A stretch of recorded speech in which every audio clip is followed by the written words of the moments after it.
ay pinagkalooban ng tatlong lalaking supling na pawang magagandang lalaki.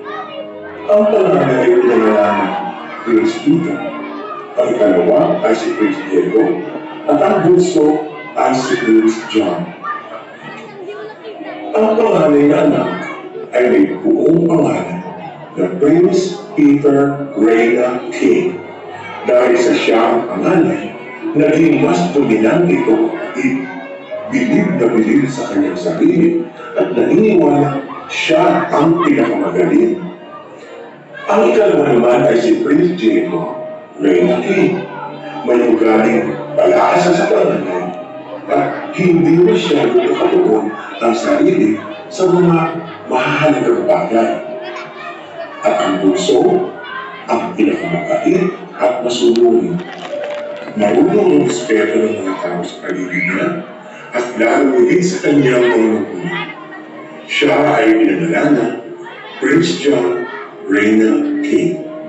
Sa ating tatlo, kung pinakamadali mo, nakita naman eh. Kaya kung paborito, ina papa at mama. Isa pa, kung panganay eh. Ah, kuya, ikaw ba yung paborito? Akala ko ako nagpapatawa sa kanila eh. Kontra ka ha? Eh kung saan ka na gusto mo? Oo nga, ikaw yung paborito. Bukod sa panganay ka, eh pogi pa.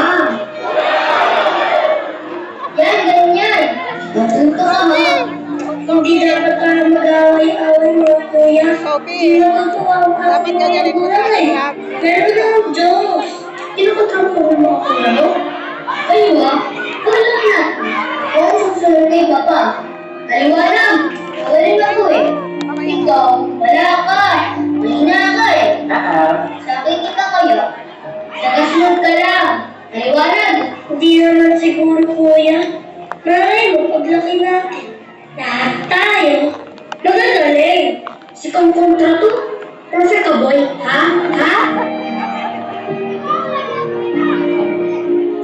Sa paglipas ng panahon, malaking pagbabago ang makikita sa mga anak ni Kapitan. Mula sa panganay hanggang sa pinakabunso, nakikita na sila ng kanilang kaisipan. Sabi ko na sa inyo nang maliliit pa lang tayo, di ba? Ako ang susunod sa mga yapak ni Papa. Mahal ang mga tiga-barangay Verbal niya si Papa. Kaya paniyak, ako naman ang mamahalin nila. At pagdating ng araw, iluluklok ako kung saan nandun si Papa. Kung bakit naman kasi, hindi nagangad na mas mataas si Papa. Hindi naman mapaghangat ang ating papa. Ang sa kanya lang ang gusto makapaglingkod sa barangay Verbal niya. Hindi na nga siya inalis ng mga mamamayan sa pagiging kapitan, di ba? Ilang taong din naging kapitana si mama, di ba? Dahil nagkasakit si papa at pinapahinga ng doktor. Pero ngayon, siya na uli ang manunuto sa barangay Verbal niya. Magaling kasi si Papa, parang ako. Mana ako sa kanya, kaya isang araw, ako naman ang mamumuno dito. Ako pa, at ako ang pinakamalaking makukuhang mana. Tandaan niyo yan. Siyempre, kuya, ako rin. Magaling din naman ako at may talino din ako. Kaya ka rin ang muno. Huwag ka nang mag-ilusyon ha. Halos magkasingsigit lang tayo. Maglalaban pa tayo. Alam mo kung saan ka dapat mag-concentrate? Sa mga babae. Kasi sa ating tatlo, ikaw ang babaero. Pwede yan, pwede. Basta nag-keep mo ako Iyo ako ang Mr. niya. Akin na nagkaganda ang kababaihan. Huwag kang mag-alala, kuya. Aambulan kita. Yabang ha? Bakit kayo ganyan? Buhay pa si papa, ang pagpalit na agad sa kanya, pinag-uusapan niyo. Pati mamanahin, hindi naman magandang pakinggan ng ganyan.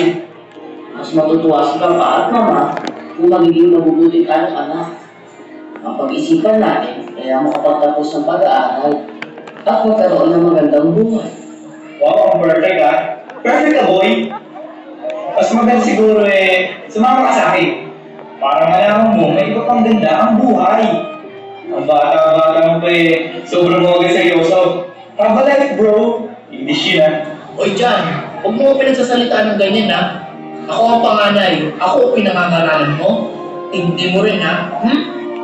Alam ko sinasabi ko, Masyado mga plastic. Oo, ligtas ka sa baha. Lulutang ka. Uy, very funny. Anong gusto mo? Maging clown o maging kanang kamay ko? Siyempre, kanang kamay mo. Kuya, tama lang naman sinasabi ko.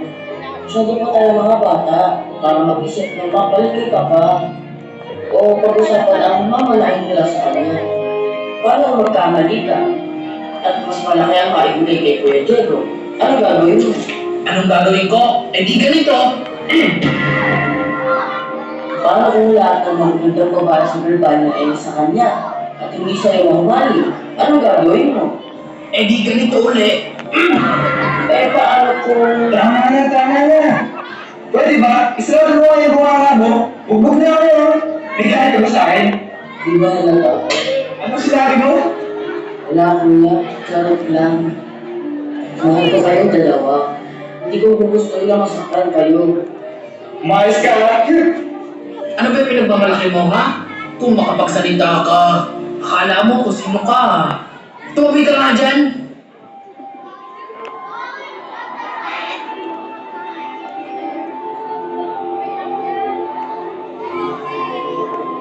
Sabi ko, Miguel, mag-cellphone eh.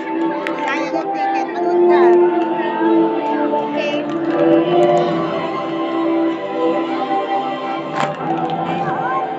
At mabilis na lumipas ang panahon. Kung ang mga tao ay nagbabago ang itsura, meron din naman nananatiling yangutin. Nag-reduce ka. Well, ganun pa man, totoo naman nag-aragdagan ang edad ng tao. At pati ang kalaman nila, sinasabayan ng technology. Malalaki na ang mga anak ng mga kapitan at kapitan. Subalit, ang pagmagaling ay kakabansinan pa rin ng kanya-kanya katangian. Ngayon malalaki na tayo. Mga kapatid ko, dapat kang nakilala ninyo kung sino ang dapat palaging nasusunod. At yun ay walang iba kung di ako lang. Maliwanag ba? Oo naman kuya. Pero siguro from time to time, oo din ako. Diego, hindi pwede. Ako ba ipasusunodin mo sa gusto mo? Saka, gusto mo? Ako itong panganay, gusto mong maging tagasunod mo. Nek-nek mo. Yang si John. Yan ang pwede mong pasunodin. Matuto kang pumilala. Sorry lang kuya. Nagkaroon lang naman eh. Sa bagay, sabi ko nga eh, kung may kinalaman sa ating pag-aaral at kayamanan, just in case na mawala si Papa, ikaw lang bahala. Okay lang yun sa akin. Pero pagdating sa mga pabaihan dito sa ating barangay, ako ang bahala dun. Basta sa mga babae, madali kang mga tanda ha. Paano ninyo natin Kuya Peter at Kuya Diego na pag-usapan ng mga ganyang bagay? Samantalang si Papa ay buhay pa. Wow! Ang perfect! Pwede ka, boy!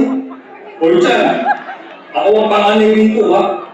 Bakit ka nagsasalita ng ganyan? Hoy, halos naabot mo lang yung tangkad namin ha. Pasalamat ka sa iniinom mong papatangkad ha. Umepekto sa'yo.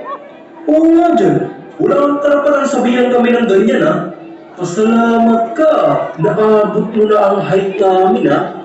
Kasi kung hindi, Naku, pakusal ka po ulit. Ito lang naman yung sinasabi ko eh. Na huwag mong salita ng ganun. Kasi buhay na buhay pa naman si Papa. Kung gusto na lang natin na mas sumabot pa ang kanyang buhay para buhay pa ang pamilya natin. Manahimik ka! Wala ba dito? Ikaw dyan!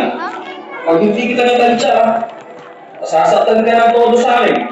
Kaya mag-iingat ka sa pagsasalita mo sa akin ng dito mo. Naiintindihan mo? Tumangkad ka lang.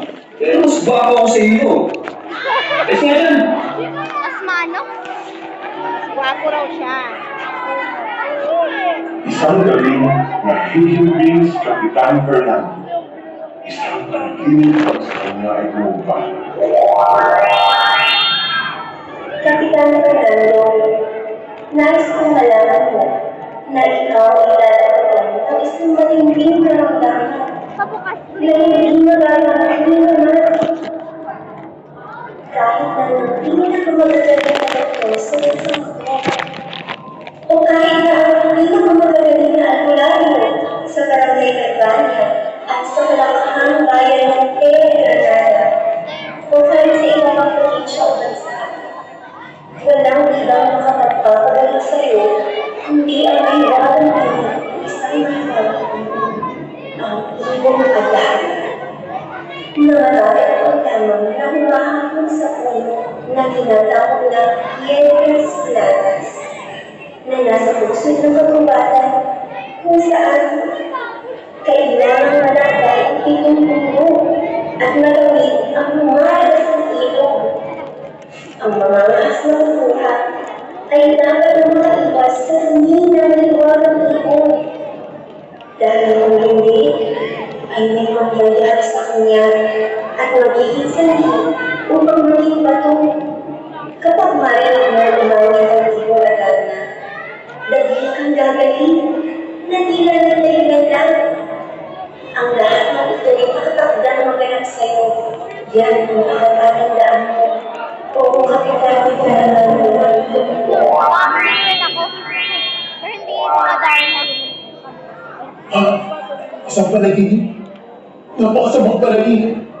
Datagpuan na ako ng isang matinding karamdaman. Walang makapagpapagaling sa akin kundi ang awit ng mahiwagang ibong Adarna. Valeriana! Asawa ko! Valeriana! Nahihirapan akong huminga. Nagsisigil ang aking bintim. Nalilita ako! Valeriana! Fernando! Asawa ko! Ano nangyayari sa'yo? Asawa ko! Hindi na ako makahinga. Kaya na sobra ako ng hihina. Tulungan niyo ako. Natupuan niyo ako ng isang matinding karamdaman. Yan ang sinabi ng mahiwagang babae sa aking panaginip. At ang tanging magpapagaling sa akin ay ang tinig ng mahiwagang ibon na ibong Adarna. Nahihirapan akong huminga ang nagkakahang. Naginip? Ano bang sinasabi mo? Diyos ko! Nagdidilig na yata ang asawa ko! Wait lang. Oh, mahal ko ang Panginoong Diyos! Tulungan po ninyo ang asawa ko! Maawa po kayo! Maraming dalubasang doktor sa buong probinsya at maging sa Kamaynilaan ang tumingin kay Kapitan Fernando. Subalit lahat sila ay hindi nagtagumpay. At patuloy na nanghina si Kapitan Fernando. Itinatawag ito ang kanyang mga anak. Nagbibideo ako. Alas kong malaman ninyo. Kung kinabutan ng ibang paliwanag ng karamdaman. Lahat na ng magagaling na doktor ay tinignan na ako. Pero wala silang nakitang diferensya. Gusto ko na sana magpunta sa ibang bansa pero di ko malimutan ang sinabi ng may huwag babae sa aking panaginip. Ayon sa kanya, ang tanging lunas lamang sa aking karamdaman ay ang awit ng isang mahiwagang ibon, ang ibong Adarna. Kalokohan yan, Papa. Sa panahon ngayon, hindi na uso ang ganyan. Magpa-doktor kayo. At yun ang magaling. Lumitad kayo sa ibang bansa. Sasamahan ko kayo, Papa. Para masiguro ang inyong paggaling. Tama si Kuya, Papa. Sasama rin ako para lumabantayan ko kayo, Papa. Hindi na. Kilala kita eh. Kasama ka lang para maglakuan sa mga babae. Gabito ka. Nararamdaman kong totoo ang nasa aking panaginip at lahat ng nakwento ko nasa inyo kung saan matatagpuan ng ibon. Magpapatawag ako ng magagaling na mga ngaso at maski detective, mahal lang ang may wagang ibong Adarna. Magsasayang lang kayo ng pera, Papa. Hindi totoo yun. Ang layo ng sinasabi ninyo, Papa. Itong bundok na may mga lumalaysang ilog ang lalakbayin at tatawirin. Walang papayag, Papa. Sa laki ng pabuyang ibibigay ko ay pariyak maraming susugod para hanapin ang may wagang ibon. Babuya! Ako na lang mo, Papa. Sayang ang babuya kung lalabas pa sa ating pamilya. Ako na lang ang hahanap. Para pagbalik ko pa ba, akin ang pabuya. Magkano ba ang pabuya? Kung ikaw ang gagawa, matatanggap mo agad ang iyong mamanahin mula sa akin. Pero sigurado ka ba, anak ko, na mga hipon at malamang dito na may huwagong iyalang na maaaring magpahamak sa iyo. Opo, Papa. Sigurado po ako. Sayang naman ako, nandiyan sa mga kuha. Ano mo sinabi mo? Dahil ko yata ang sinabi mo. Hindi yata ako matuwa sinabi ko sa iyo, anak ko.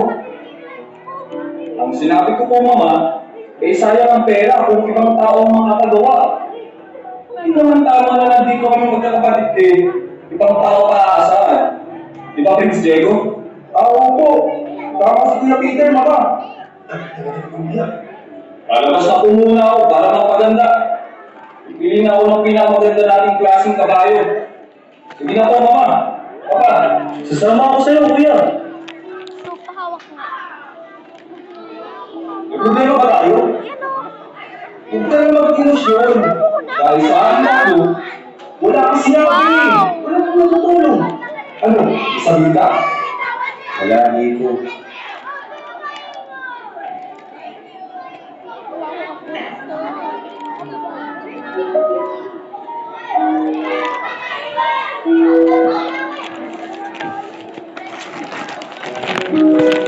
Mama, saan ko naman ito lalagayin? Ayoko nang hawakan.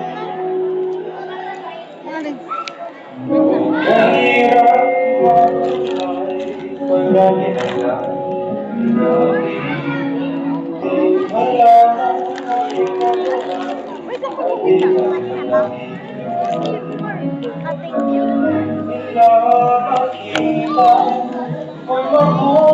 Thank you.